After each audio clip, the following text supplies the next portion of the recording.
Jennifer Aniston célèbre ses 54 ans, ce samedi 11 février 2023.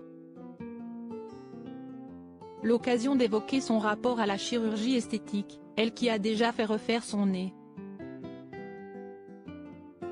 Mais comme elle l'avait expliqué dans les pages du magazine InStyle, elle a eu recours à cette opération pour des raisons de confort et médicales. Si j'ai eu une opération du nez, c'était pour remettre ma cloison nasale dans l'axe et m'aider à mieux respirer.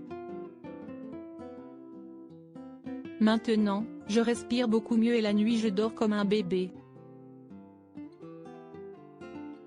Une précision qu'elle avait à cœur de faire, car de manière générale, elle semble très réticente à la chirurgie esthétique. Ce que j'ai vu, ce sont des femmes qui essaient de rester sans âge.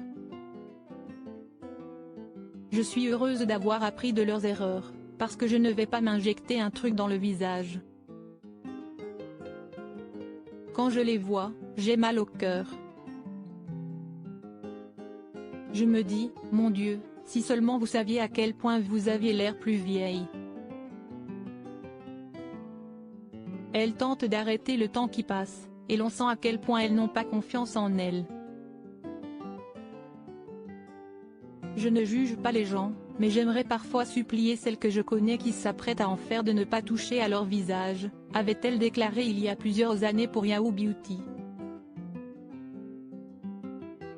Rappelons que l'une de ses meilleures amies, Courtney Cox, avec qui elle a longtemps joué dans Friends, est passée par la chirurgie esthétique et ses excès et a décidé de ne plus y avoir recours. J'adorerais perdre 2 ou 3 kilos. Jennifer Aniston assurait également que si elle avait cédé à cette pratique, cela aurait fortement déplu à l'acteur Justin Theroux, son compagnon de l'époque dont elle est désormais séparée. Il me tuerait si je touche à ma tête. Rire. Cet entretien était aussi l'occasion pour la star de Friends d'évoquer son corps.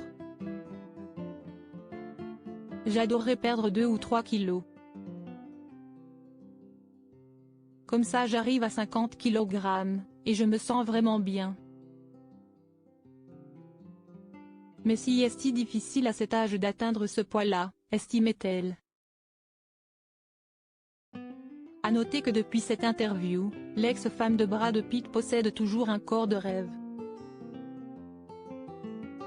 Son secret ?